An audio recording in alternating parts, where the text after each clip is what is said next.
What is up, YouTube? Welcome back to another awesome video. So in today's video, I actually got suggested this video by a viewer on TikTok. So you guys can thank him or her, I don't really know, for the idea. So the video is about my Yukon Valley Great One Wolf Grind setup. Now, I'm personally doing the feeder method because it's the best method in my opinion. I'm going to be going down with best setups to do.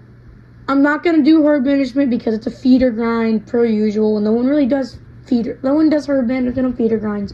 If you do, you're really doing extra work for no reason. So we're going to go over best lakes to set up at, best zones to set up at, and best animals to shoot depending on how many you've killed so far.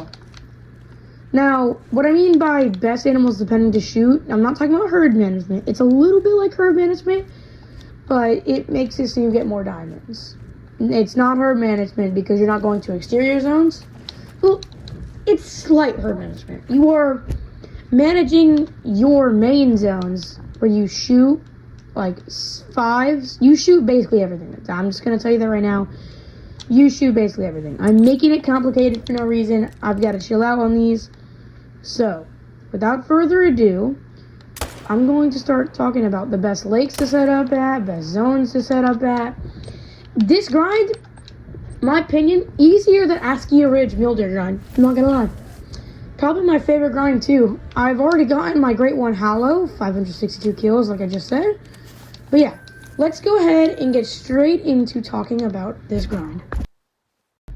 Now, you're probably wondering, well, Lobster, I'm not going to be just placing random feeders everywhere and hope they attract wolves. No, you're right. You are going to be going to every single one of your zones. You're going to find all the zones on the map that have gray wolves. You're going to go look for every single zone. And at the end, you're going to choose the lakes that have the most abundant amount of zones. Now, here's the thing about the feeders.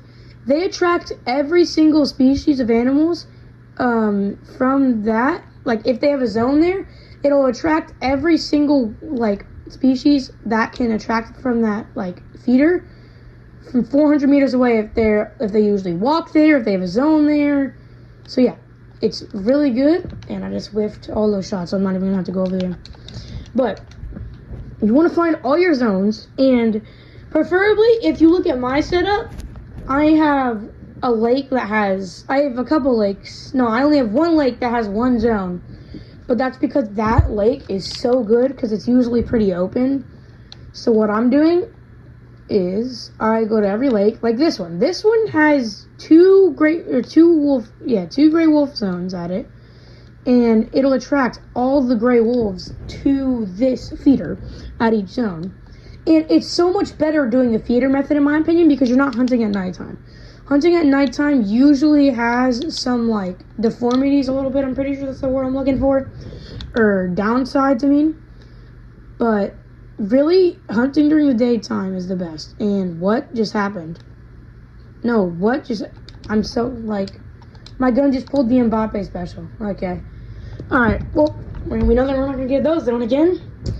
So, the main thing you want to worry about is finding lakes that have more than 2 or 3 zones. If they don't have 2 or 3 zones, it's fine. Just lakes that have big packs.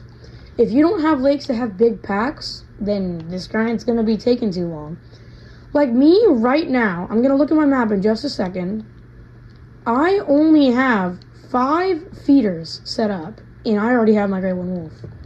Well, let me check. Okay, so 1, 2, 3, 4, 5, 6. I have 6 feeders set up that I'm... No, wait. 1, 2, 3, 4, 5. 5 feeders that I have set up that I actually use all the time.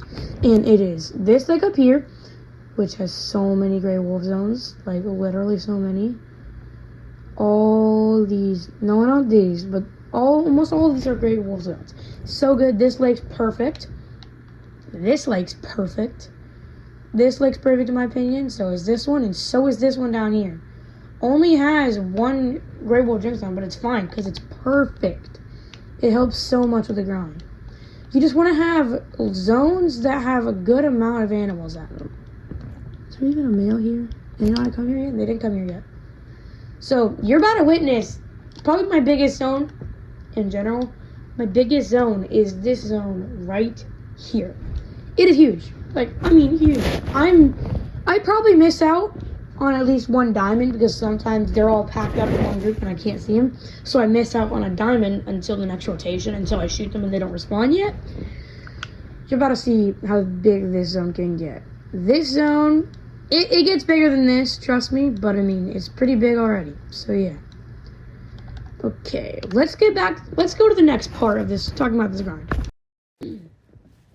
Now, me personally, I'm pretty sure they have about 2 or 3 feed zone times, but me preferably, I use the one that's directly after their drink zone because all my feeders are on top of their drink zones. So they will literally already be there at the end of their drink zone. Now, they feed from 3 to 6 at the time that I'm using it, I'm pretty sure. Let me check. I can look at a carcass. I think I can have this. Yeah, carcass right here. They feed from 3 to 6. Yes, okay. Now, since they feed from 3 to 6, I set the time to 5:15 because I only have 5 zones set up.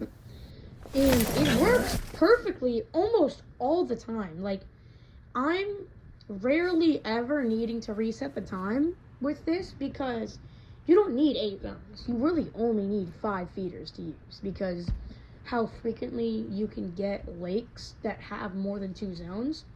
So you will only need about 2 feeders, 5 feeders, which will be very good. Let's see, right back at this zone now.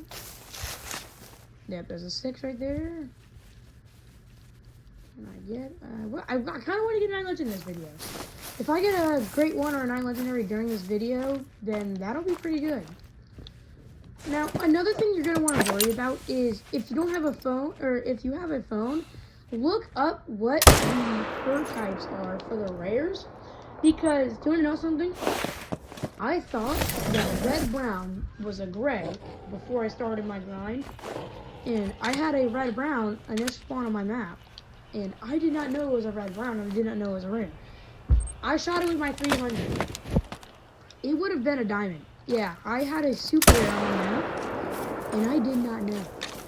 It was an A mythical. Didn't think they could make it, which was a really big surprise. Because red-brown 8 mythical diamond, that's insane. It's insane. And because I didn't know that it was a rare, I threw it away. I was pretty mad, and most of the fur types, pretty easy to see, but some of them, they're like red-brown.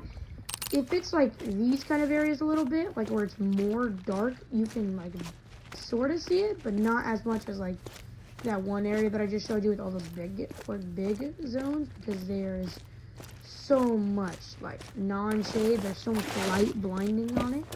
It's so much easier to see them. Now, another thing that you probably will not have to worry about is getting no diamonds, because this, like, wolf, I'm pretty sure, except for Ibex, they have the most rate of diamonds in the game, like, for a grade 1 grind. Because I've already gotten 5 diamonds in my first grade 1 grind.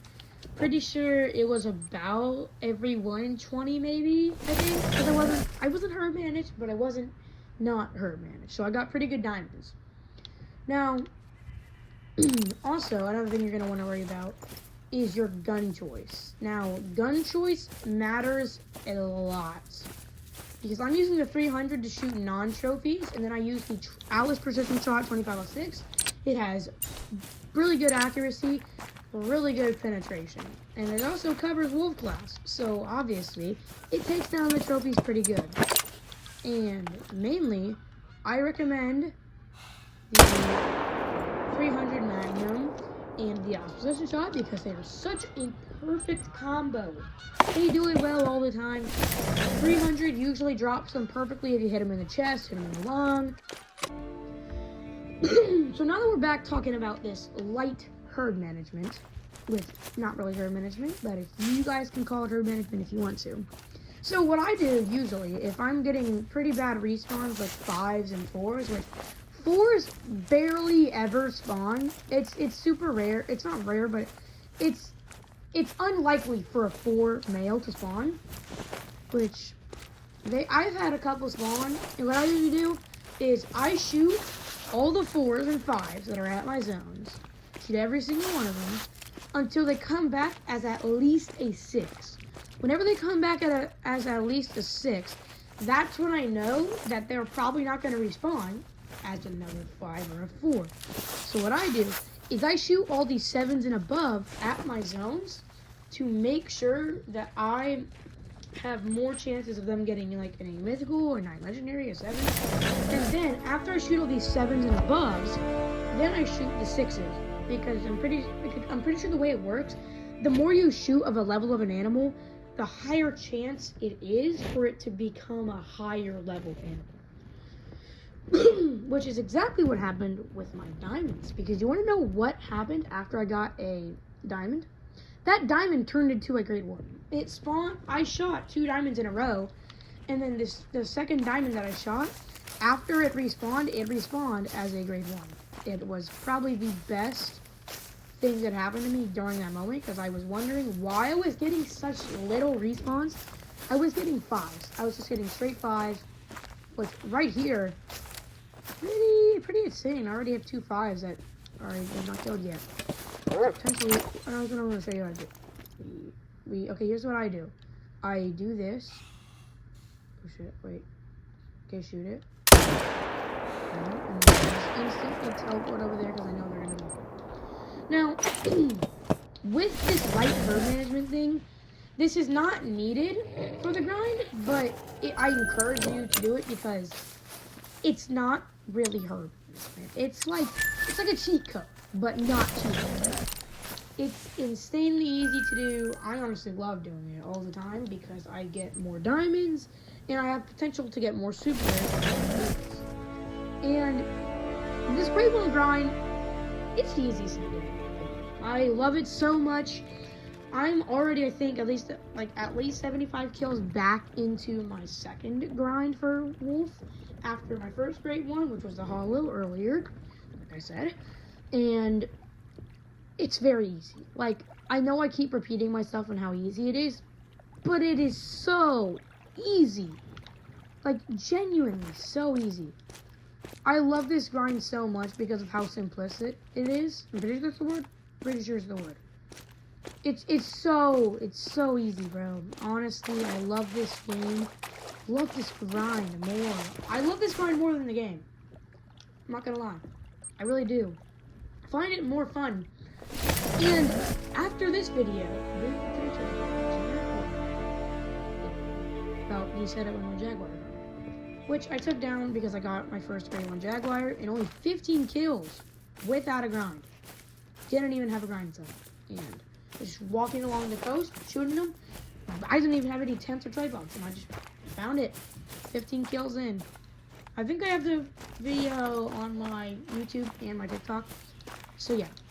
Well, without further ado, this is the end of the video. So I will see you. Oh, 8 mythical. Yep, there we go. 8 mythical. See y'all in the next one.